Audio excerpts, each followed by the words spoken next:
প্রিয় শিক্ষার্থী, খুলনা কলেজ মনোবিজ্ঞান বিভাগের শিক্ষার্থীবৃন্দ, তোমরা দীর্ঘদিন ক্লাস থেকে বঞ্চিত আছো। অনলাইনে তোমাদের ক্লাস নেওয়ার জন্য সরকার যে মহতি উদ্যোগ নিয়েছে তারই অংশ হিসাবে আজকে তোমাদের ক্লাসে বিশেষভাবে প্রথম অধ্যায়ের একটি গুরুত্বপূর্ণ অংশ আলোচনা করব। তোমরা আশা রাখি সবাই মনোযোগ সহকারে এই ক্লাসের বিষয়বস্তু বোঝার চেষ্টা করবে, অনুধাবনের চেষ্টা করবে। আমি যদি কখনো তোমাদের কাছে প্রশ্ন করি, তোমরা সেই প্রশ্ন উত্তর দিতে সক্ষম করবে। শিক্ষার্থীবৃন্দ, মনোবিজ্ঞানের ইংরেজি শব্দ সাইকোলজি। সাইকোলজি শব্দটি উৎপত্তি হয়েছে গ্রিক শব্দ থেকে। তোমরা জানো দুটো গ্রিক শব্দ সাইকি এবং লগজ, এই শব্দ দুটি থেকে সাইকোলজি শব্দের উৎপত্তি হয়েছে। সাইকি অর্থ আত্মা, লগজ অর্থ জ্ঞান। শাব্দিক অর্থে এই শব্দটির অর্থ দাঁড়ায় আত্মার জ্ঞান। আমরা এটাকে মনের জ্ঞানও বলতে পারি। তোমরা জানো আত্মা বা মন অতি ইন্দ্রিয় বস্তু, যা ধরা ছোঁয়া যায় না। আমরা এতটুকু বুঝে থাকি যে যে জিনিস ধরা ছোঁয়া যায় না, যার অস্তিত্ব নিয়ে আমাদের অনেক সংশয় আছে, সেটাকে কোনো বিজ্ঞান হিসাবে চিহ্নিত করা যায় না। তাহলে আমরা মনোবিজ্ঞানকে কিসের বিজ্ঞান বলতে পারি? অনেক বিজ্ঞানীরা এর উপর গবেষণা করেছে। আমরা দেখেছি সেই গবেষণালব্ধ জ্ঞান থেকে মনোবিজ্ঞান মূলত আচরণের বিজ্ঞান। অতি সাম্প্রতিক কালে অর্থাৎ আধুনিক মনোবিজ্ঞানীরা এটাকে শুধু আচরণের বিজ্ঞান হিসেবে চিহ্নিত করেন নাই, তার সাথে তারা এটা আচরণ ও মানসিক প্রক্রিয়ার বিজ্ঞান হিসাবে চিহ্নিত করেছেন। তাহলে আমরা গুরুত্বপূর্ণ বিষয় পেলাম, একটা হলো আচরণ আর একটা হলো মানসিক প্রক্রিয়া। যদি আমরা একটি সংজ্ঞাকে পূর্ণাঙ্গ ব্যাখ্যা করতে চাই, অর্থাৎ সেই ব্যাখ্যার থেকে কয়েকটি গুরুত্বপূর্ণ বিষয় আমরা দেখতে পাই। একটা হলো মনোবিজ্ঞানের মধ্যে আছে আচরণ, মানসিক প্রক্রিয়া, মানুষ ও প্রাণী, আরেকটা হচ্ছে বিজ্ঞান। এই যে চারটি বিষয় আমরা ধারাবাহিকভাবে শিখব। প্রথমে আচরণ, ইংরেজিতে এটাকে বলা হয় বিহেভিয়ার।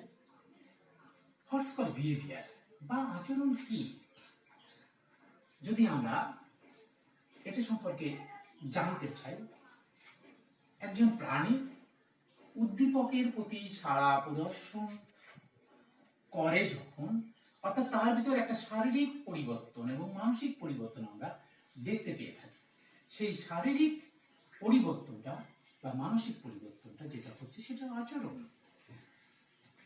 আমরা এমনভাবে বলতে পারি আচরণ হলো প্রাণী যা করে এবং তার থেকে যে প্রতিক্রিয়া সৃষ্টি হয়, সেই প্রতিক্রিয়াটাই হলো আচরণ। শিক্ষার্থীবৃন্দ, আমার কথাটি হয়তো তোমরা বুঝতে পেরেছো। তোমরা যে যেখানে অপেক্ষা করছো, দেখো তোমরা কোনো না কোনো আচরণের সাথে জড়িয়ে আছো। আচরণ কয় প্রকার সেটা একটু বিশ্লেষণ করে আমরা দেখতে পারি। প্রথমত সামগ্রিক আচরণ ও খণ্ডিত আচরণ। এই সামগ্রিক আর খণ্ডিতের মধ্যে পার্থক্য আছে। যেমনটা খণ্ডিত অর্থাৎ খণ্ড খণ্ড রূপে আমরা যে সকল আচরণ করে থাকি তাকে খণ্ডিত আচরণ বলে। আর সকল খণ্ড খণ্ড আচরণের সমন্বয়ে যখন একটা বড় ধরনের আচরণ আমরা পরিলক্ষিত করি, তখন সেটাকে বলবো সামগ্রিক আচরণ। উদাহরণস্বরূপ, জনসভায় একজন নেতা যখন বক্তব্য উপস্থাপন করে, তখন তার বক্তব্যের কখনো হাত উঁচু করা, কখনো মাথাটা ঘোরানো, কখনো ভাইয়েরা আমার, বোনেরা আমার, বিভিন্ন প্রকারের উক্তি করতে থাকে অংশবিশেষ। সেই অংশবিশেষ আচরণটাকে আমরা বলতে পারি খণ্ডিত আচরণ।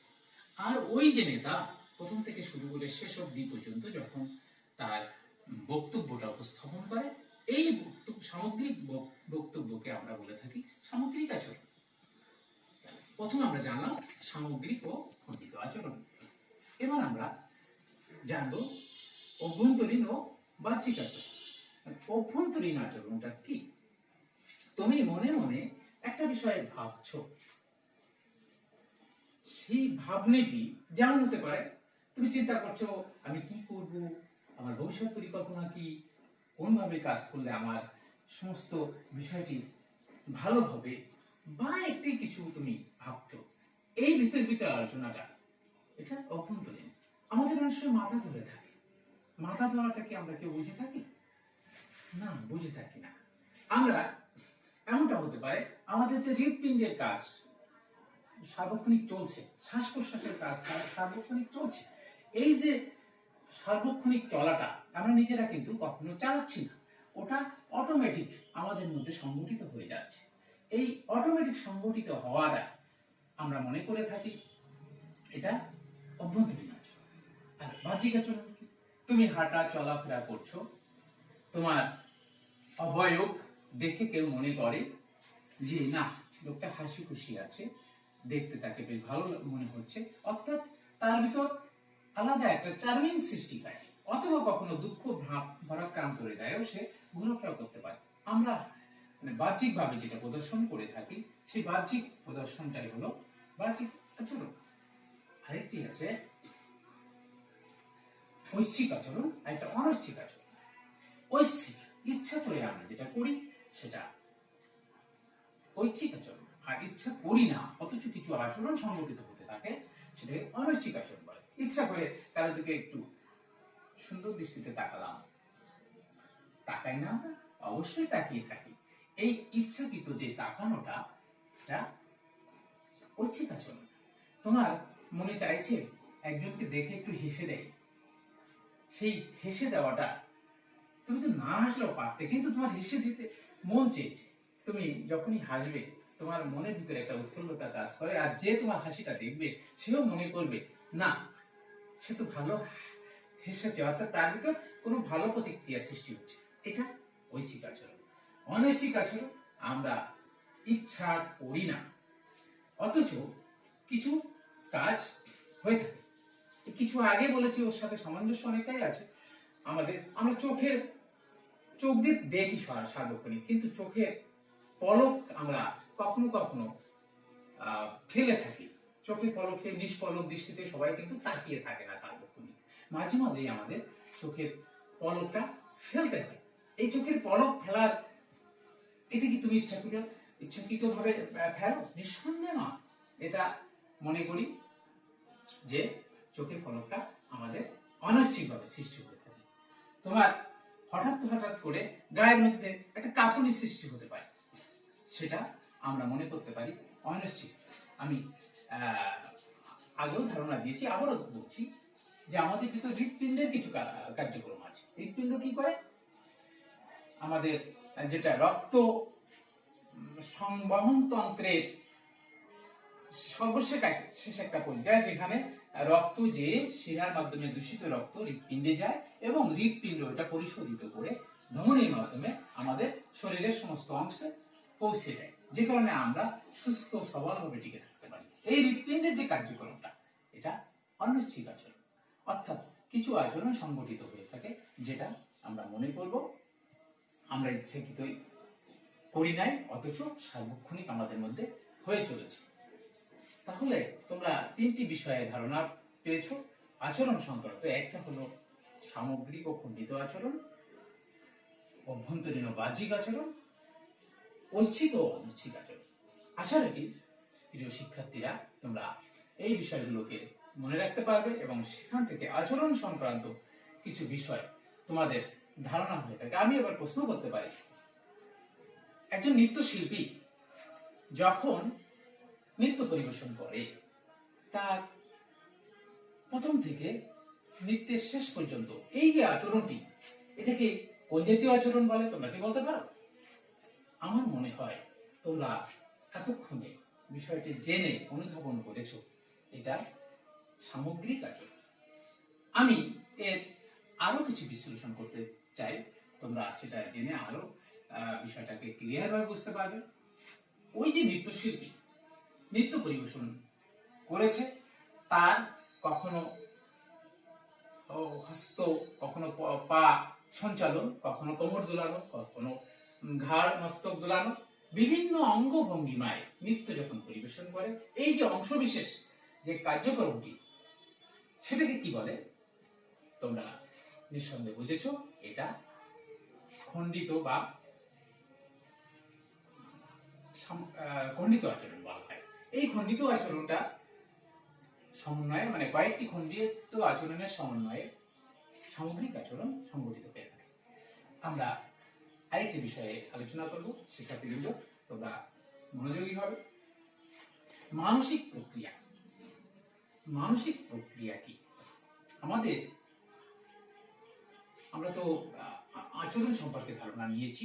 মানসিক প্রক্রিয়া এমন একটি বিষয় যা আমাদের মানসপটে সার্বক্ষণিক চলতে থাকে। তুমি চিন্তা করো, তুমি ভাবো, তোমার ভিতর ব্যক্তিত্ব আছে, তোমার ভিতর স্মৃতি আছে, তোমার ভিতর বিস্মৃতি আছে, তোমার ভিতর চিন্তন আছে। এই সবই মানসিক প্রক্রিয়া। তোমার তো স্বপ্ন আছে। তুমি একটা জিনিস মনে করে দেখো, আমরা যে লেখাপড়া শিখি, আমাদের শিক্ষিত হওয়ার প্রয়োজন মনে করে আমরা শিখি। আসলে শিখি অর্থাৎ আমাদের একটা শিক্ষণ প্রক্রিয়া আছে। এই শিক্ষণটা কি? ইংরেজিতে বলা লার্নিং। What is learning? তোমরা একটু বলতে পারো শিক্ষণটা কেন করে?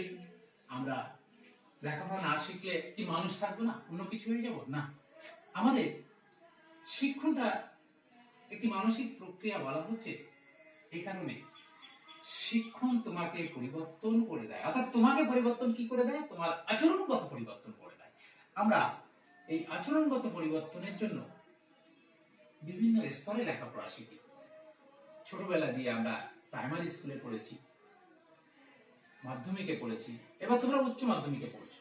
আজকে উচ্চ মাধ্যমিকের অবস্থানটা এমনটা, তুমি যদি এমনটা বলা হয় তোমাকে, তুমি ক্লাস 9 এর ক্লাসে যেয়ে কি বসতে পারবে? এখন উচ্চ মাধ্যমিকে এসে গেছো, তখন তোমরা বলবে স্যার এটা অসম্ভব। কেন অসম্ভব? তোমার ভিতর ওই মাধ্যমিকের আচরণটা পরিবর্তন হয়ে তুমি উচ্চ মাধ্যমিক স্তরে এসে পৌঁছানোর যোগ্যতা অর্জন করেছো। অর্থাৎ বোর্ড সরকার স্বীকৃত তুমি একটি পর্যায়ে এসে অবস্থান করছো। তোমার এই আচরণগত পরিবর্তনটা এমন পর্যায়ে পৌঁছেছে যে তুমি কোনো অবস্থাতে নিচের ক্লাসে গিয়ে বসতে পারবে না। অর্থাৎ তোমার অ্যাডজাস্টমেন্ট, তোমাকে সেখানে খাপ খাইয়ে নেওয়ার পরিবেশ তোমার কাছে আর নাই। এই যে আচরণগত পরিবর্তন, আমরা শিক্ষণটা এমনভাবে সংজ্ঞায়িত করে থাকি, অনুশীলন অভিজ্ঞতার ফলে আচরণের তুলনামূলক স্থায়ী পরিবর্তনকে শিক্ষণ বলে। অর্থাৎ তোমার আচরণ যা ছিল এখন আগের থেকে পরিবর্তন হয়ে একটা স্থায়ী রূপ ধারণ করেছে। তুমি উচ্চ মাধ্যমিক লেভেলের ছাত্রছাত্রী হিসাবে অবস্থান করছো, সুতরাং তোমার ভিতর আচরণগত পরিবর্তনটা অনেক অনেক ভালো হয়েছে। সেই কারণে আমরা এটাকে মানসিক প্রক্রিয়া বলি। স্মৃতি একটি মানসিক প্রক্রিয়া। স্মৃতি আমি জাস্ট একটু সংজ্ঞা আকারে বলছি। অতীত অভিজ্ঞতাকে যথাসম্ভব অবিকল পুনরুৎপাদনের ক্ষমতাকে স্মৃতি বলে। আমরা স্মৃতির পাশাপাশি অর্থাৎ বিপরীত একটি শব্দ আছে বিস্মৃতি। স্মৃতি যেমন মানুষের জীবনে খুবই প্রয়োজন, ঠিক পাশাপাশি বিস্মৃতিও প্রয়োজন আছে। তোমরা বলবে স্যার বিস্মৃতির কেন প্রয়োজন? আমরা এমনটা দেখেছি, কখনো কোনো স্মৃতি অর্থাৎ কষ্টকর স্মৃতি মানুষকে বিষময় করে তোলে, তাকে সার্বক্ষণিক মানসিক যন্ত্রণার একটি কারণ করে তোলে। সেই স্মৃতিটা ভুলার জন্য তোমরা হয়তো জেনে থাকবে বা তোমরা লক্ষ্য করেছো, কষ্টকর স্মৃতি অর্থাৎ প্রিয়জন যখন কারো কাছের থেকে বিদায় নেয়, তখন আমরা সেই স্মৃতিটাকে কষ্টকর স্মৃতি হিসেবে দেখি। সেটা যতবার আমাদের মানসপটে ভেসে ওঠে, ততবার আমরা কষ্ট পেতে থাকি। অর্থাৎ এই কষ্টটাকে ভোলার জন্য আমাদের বিস্মৃতির প্রয়োজন। পাশাপাশি স্মৃতি কেন প্রয়োজন সেটা তোমরা নিজেরা জানো, তারপরও আমি কিছুটা ব্যাখ্যা আকারে তোমাদেরকে ধারণা দিচ্ছি। এই প্রত্যেকটা বিষয়ে আমাদের আলাদা আলাদা চ্যাপ্টার আছে, সেখানে যে আমরা অনেক আলোচনা করতে পারবো।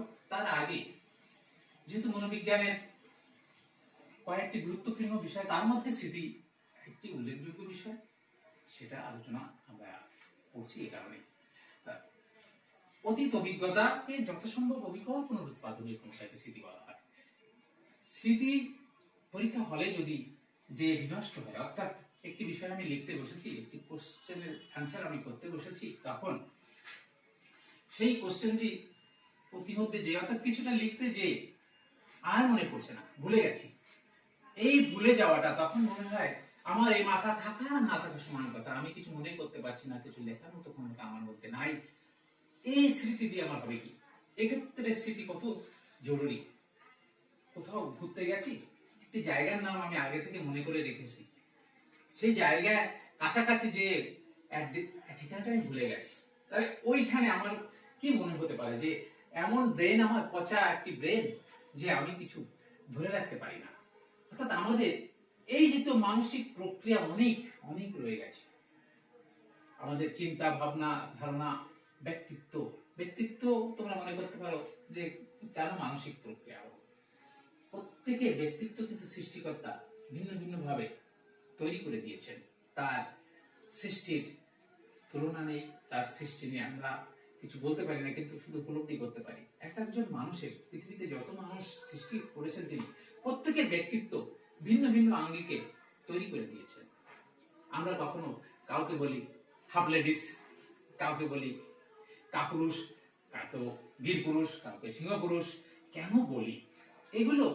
যে যার ব্যক্তিত্বকে সে গড়ে নেওয়ার জন্য সুন্দর সুন্দর পরিবেশ তৈরি করে নেয়। আমরা মনে করি যে এই মানসিক প্রক্রিয়া আমাদের মধ্যে যার যত সুন্দরভাবে সৃষ্টি হবে, যে সুন্দরভাবে নিজেকে তৈরি করতে পারবে, সে নিজে যতটা শান্তিতে থাকবে, পাশাপাশি সে পারিপার্শ্বিক সবাইকে একইভাবে গড়ে তোলার বা শান্তিতে রাখার চেষ্টা করবে।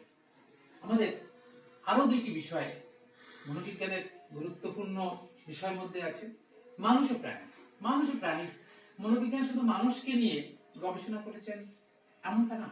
মনোবিজ্ঞানীরা মানুষের কার্যক্রম আচরণ লক্ষ্য করেছে, তাদের সকল প্রকারের আচরণের প্রেক্ষিতে একটা পর্যায়ে এমন এসছে যে মনোবিজ্ঞান মানুষের জন্য শুধু আছে এটা ঠিক আছে, পাশাপাশি প্রাণীদেরও আচরণ পরিলক্ষিত হয়েছে মনোবিজ্ঞানীদের কাছে।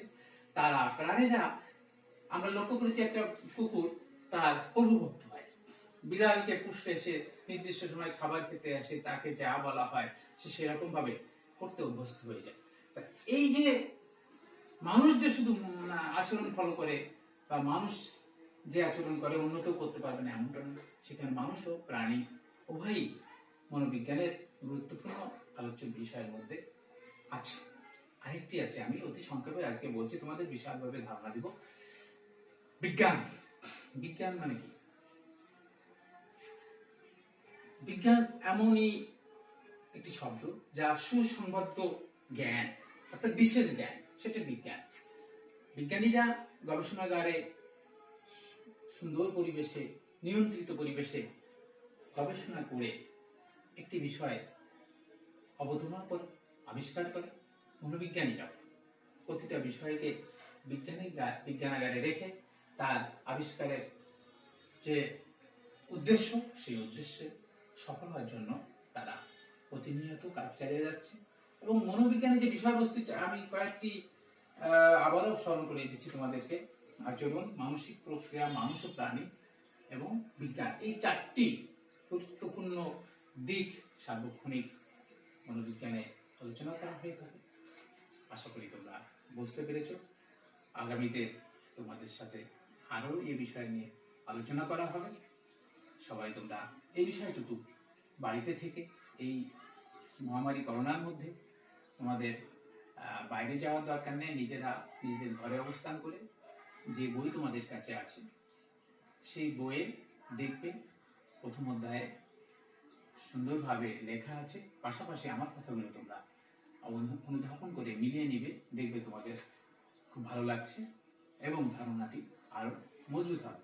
আমি আগামী ক্লাসে তোমাদের আরো সুন্দর করে ধারণা দেওয়ার চেষ্টা করবো। সকলকে ধন্যবাদ।